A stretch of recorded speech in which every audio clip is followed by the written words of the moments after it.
안녕하세요. 배신의 장미입니다. 오늘의 사연 지금 시작합니다.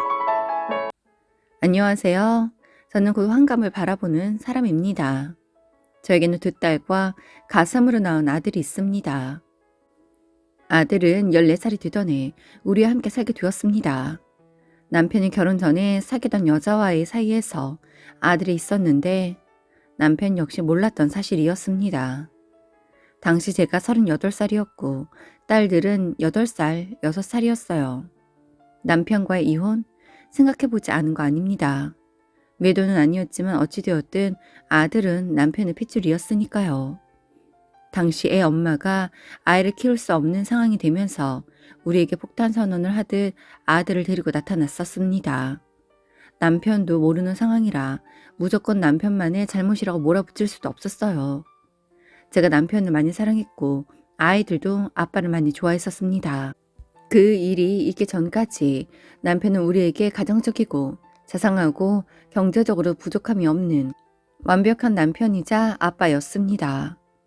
아들의 엄마, 그러니 남편의 전 여자친구는 남편의 아이인 줄 모르고 당시 양다리를 걸치던 남자와 결혼을 했었던 모양이더군요. 남편은 이유도 모른 채 이별을 통보받았었다고 합니다. 그쪽 남자가 더 능력이 좋고 집안도 좋다 보니 그 남자의 아이일 거라고 믿고 남편에게 이별을 통보했었다더라고요. 결혼하기 전 남편에게 들은 적이 있었어요. 전에 사귀던 여자친구가 갑자기 다른 남자와 결혼을 한다면서 자신을 차버렸었다면서요. 그 사람들이 아들의 엄마였던 거죠. 그런데 아이가 5살이 되었을 때 그 여자의 남편은 아들이 친자가 아님을 알게 되어 이혼을 선언했었고 그 사이에 우리가 결혼을 했었던 거죠. 남편을 찾아올 수 없었던 아들의 친모는 아들을 홀로 키웠지만 이후 신용불량자의 빚더미에 앉아 도저히 아들을 키울 수가 없어 벼랑 끝에서 찾아왔었다고 합니다. 그렇게 저는 그 사람으로 인해 벼랑 끝으로 몰렸습니다. 나의 평온한 가정을 깬 그 사람을 용서할 수가 없었습니다. 그런데 아이가 무슨 죄인가요? 하지만 키울 자신이 없었습니다. 딸만 키웠기 때문에 이미 청소년기에 들어간 아들을 갑자기 키운다는 건 정말 상상할 수도 없는 일이었거든요. 아들은 시댁에서 지내왔습니다. 시부모님도 그 사실을 알고 충격을 먹었지만 그래도 핏줄이니 내칠 수만은 없었으니까요. 그때 정말 너무 힘든 시간들을 보내었습니다. 그런데 그렇게 피한다고 능사는 아니었던 것 같아요. 한두 번 마주치고 얘기도 해보고 했는데 아이는 참 착하고 철이 일찍 들었었더라고요. 저는 정말 신경 쓰지 마세요. 고아원에 보내셔도 돼요. 괜찮아요. 14살 아이의 입에서 나온 말입니다.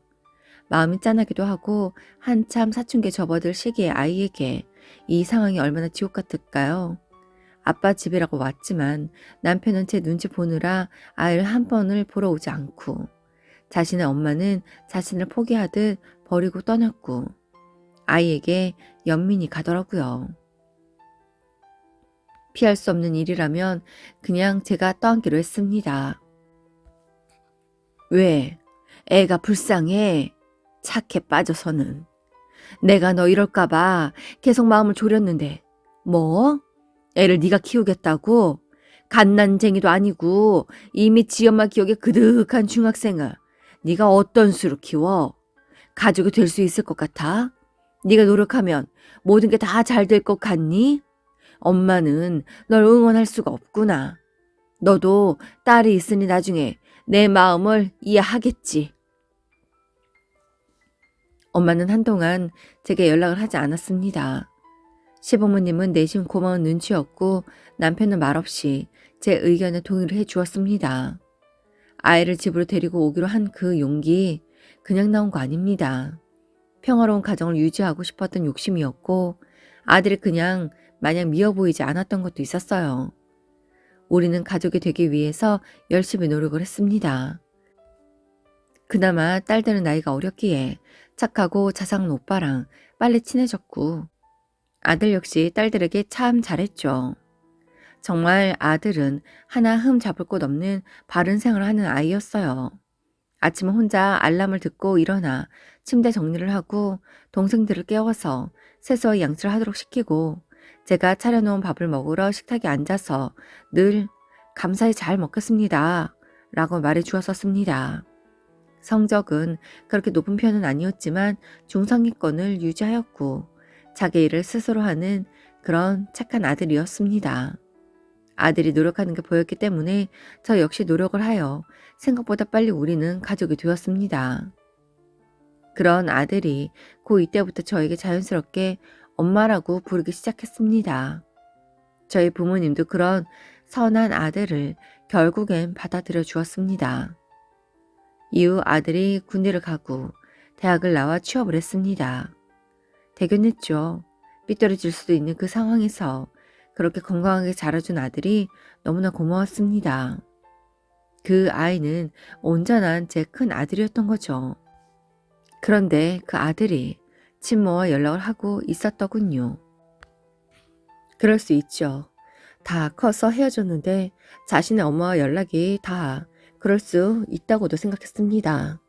그런데 왜 그렇게 그게 서운하던 건지 아이에게 티를 내진 않았지만 아이에게 어떤 집착이 있었던 건지 아들이 늦게 들어오면 혹시 친모를 만나고 온 건 아닌지 걱정이 되곤 했습니다. 너무 힘들었어요. 아이가 처음 왔을 때보다 마음이 더 힘들었던 것 같아요. 아들이 그 친모에게 돈을 해주는 걸 알게 되었습니다. 그것도 고등학생 때부터 말이죠. 용돈을 모으고 모아 제 엄마 계좌로 넣어준 것부터 시작해서 우리에게는 노트북을 산다고 해서 돈을 받아놓고 중고를 사서 남은 금액은 친모에게 넣어줬고 대학을 가서 틈틈이 해서 모은 알바비를 친모에게 넣어주었더라고요. 직장을 다니면서도 알아서 적금을 잘 들고 있다고 했는데 매달 100만 원씩 친모에게 넣어주고 있었습니다. 그 친모라는 사람이 저한테 연락이 와서 이제 자신의 아들이랑 살겠다고 하면서 아들이 제 눈치를 보느라 자신에게 못 온다고 애 눈치 좀 주지 말라고 하더라고요. 내가 그땐 너무 어려워서 얘랑 나랑 둘 다 죽을까봐 보냈어요. 진짜 고마운 마음 내가 잊지 않을게요. 그런데 나 이제 아들이랑 살아야겠어요. 아들에게 몇 번을 이야기를 해도 애가 그쪽 눈치 보느라 독립한다고 입도 뻥긋 못하는 것 같은데 우리 아들한테는 내가 엄마예요. 아들은 늘 엄마랑 살고 싶다고 했어요. 그러면서 아들이 우리 집에 온 지 2, 3년이 지난 후부터 아들과 다시 왕래를 해왔고 아들이 용돈을 모아서 자신에게 주었고 그렇게 자기밖에 모르는 아들이라면서 믿을 수 없는 이야기를 합니다. 어디까지가 진실인지 아들을 데려가기 위한 거짓말인지 알 수 없었지만 아들이 친모와 연락을 계속하고 있었던 건 맞았던 듯 하더군요. 너 친어머니랑 연락을 하고 지냈니? 경제적으로도 네가 도움을 계속 줬다고 하던데.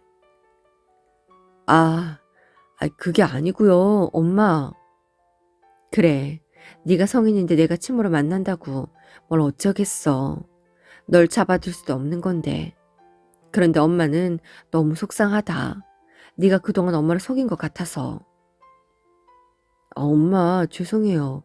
친어머니가 너무 힘들다고 연락이 왔었어요. 그런데 외면이 안 되더라고요. 죄송해요. 그래서 너 쓰라고 준 용돈 모아 그 사람한테 갖다 주고 알바해서 생활비 대주고 했어? 너 진짜 왜 그랬니? 그 사람이 엄마라면 몰래 널 만났으면 너한테 단돈 10,000원이라도 쥐어줘야지. 네가 용돈을 모아서 보내주고 공부하기도 빠듯한 시간에 알바를 해서 보내줬어? 진짜 그랬어? 그게 이제 그 사람이 너 내달라고 하더라. 너랑 살겠다고 나보고 너를 잡지 말란다. 아들은 말이 없었습니다. 한참 아들이랑 얘기를 하는데 남편이 오더라고요. 남편에게는 이미 연락을 해놓은 상태라 상황은 알고 있었고 들어오자마자 아들을 때리더라고요. 네가 엄마한테 어떻게 그러냐? 엄마가 너한테 어떻게 했어? 니네 모자가 이러려고 우리 앞에 나타난 거야? 그동안 네 엄마랑 연락 계속했지? 왜? 네 엄마가 우리 집 재산 좀 뜯어오라디? 이 집에서 아들로 살면서 내 재산 좀 가져오래? 남편은 화가 나 아들에게 막말을 했고 아들은 남편의 얘기에 고개를 숙이고는 아무 말도 하지 않았습니다. 여보, 그만해요. 이게 다 무슨 소용인데. 이제 쟤도 어른인데 우리가 뭐라고 할 수 있는 것도 아니고 애 뜻대로 하게 해야지요. 그래, 그래서 어떻게 하고 싶니? 그냥 허심탄회하게 얘기를 해봐. 엄마랑 살게요. 친엄마한테 갈게요. 이미 저는 이 집에서 사기꾼이고 더 이상 마주보고 살 자신도 없어요. 그렇게 아들은 짐을 싸서 집을 나갔습니다. 그렇게 온 마음을 다해 아들로 받아들이고 키운 아들이 제 곁을 떠났습니다. 딸들도 그렇게 자상했던 오빠의 빈자리에 충격을 받았고 저 역시 헤어나올 수 없는 우울증에 빠졌어요. 그래도 딸들 덕에 남편 덕에 빨리 털고 일어설 수 있었습니다. 문득문득 아들이 떠오르기는 하지만 잊으려고 노력을 했고 우리 모두 아들의 얘기는 하지 않았습니다. 아들이 제 앞에서 떠난 게 제 나이 52살이었을 때였습니다. 그런 아들이 5년 만에 우리 앞에 나타났네요. 결혼을 한답니다. 제가 결혼하게 되었어요. 아버지 어머니. 누가 네 아버지 어머니야. 네가 우리 버리고 떠났을 때 우리 관계는 이미 끝난 거다. 호적하러 왔냐? 그냥 결혼한다고 말씀을 드릴 것 같아서요. 불편하셨다면 죄송합니다. 왜? 네 결혼식에 와달라고? 너 결혼하는 거 궁금한 사람 아무도 없어. 뭐 기대하고 왔다면 그냥 가라. 그런 거 아니에요. 그래도 키워주셨으니 말씀드리는 거예요. 결혼한다고? 그럼 너도 이제 부모 마음 알게 되겠네. 네 엄마가 널 어떤 마음으로 받아들여서 키웠을지, 네 친엄마가 어떻게 널 버리고 그렇게 떠날 수 있었을지 한번 생각해 봐라.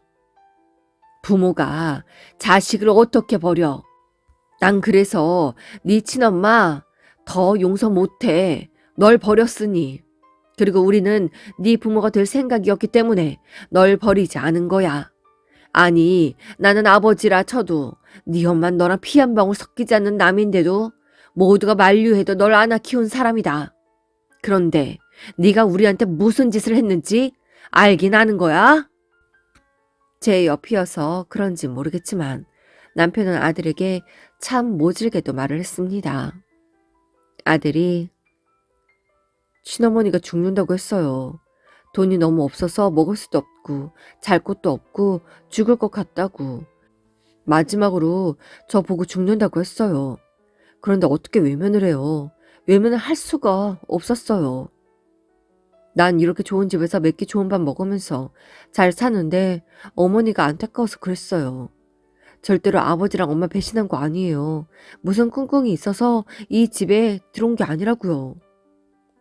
그런데 친어머니는 또 절 버렸어요. 제가 벌어놓은 돈 다 노름하는데 쓰고 빚까지 져서는 또 사라졌어요. 그때 알았어요. 그분한테 나는 자식이 아니었던 거요. 나는 그냥 그 사람의 돈벌이 수단이었다는 거. 보고 싶어서 찾아온 거예요. 결혼을 하는데 엄마가 너무 보고 싶었고 죄송했어요. 뭔가를 기대하고 온 거 아니에요. 그냥 결혼한다는 말 하고 싶었어요. 아들의 말이 100% 진실인지 아닌지는 모르겠습니다. 그런데 저는 아들을 마주할 자신이 더는 없었기에 아들을 끊어내었습니다. 아들은 그 뒤로도 연락은 없었습니다. 이웃 가족들과 아들의 얘기를 단 한 번도 한 적이 없습니다. 자신이 없었습니다. 아들의 이야기를 할 자신이요. 아마도 제가 아직도 아들에게 미련이 남아있나 봅니다. 아들의 이야기를 꺼내는 순간 아들이 용서가 될까봐 하기가 쉽지 않네요. 처음으로 글로 써 아들의 이야기를 해봅니다. 지금까지 그 누구에게도 말해보지 못한 속마음입니다. 그 녀석이 잘 사는지 부모 복은 없어도 그래도 처자식 복은 있어서 행복하게 살았으면 좋겠네요. 오늘도 함께 해주셔서 감사합니다. 지금까지 배신의 장미였습니다.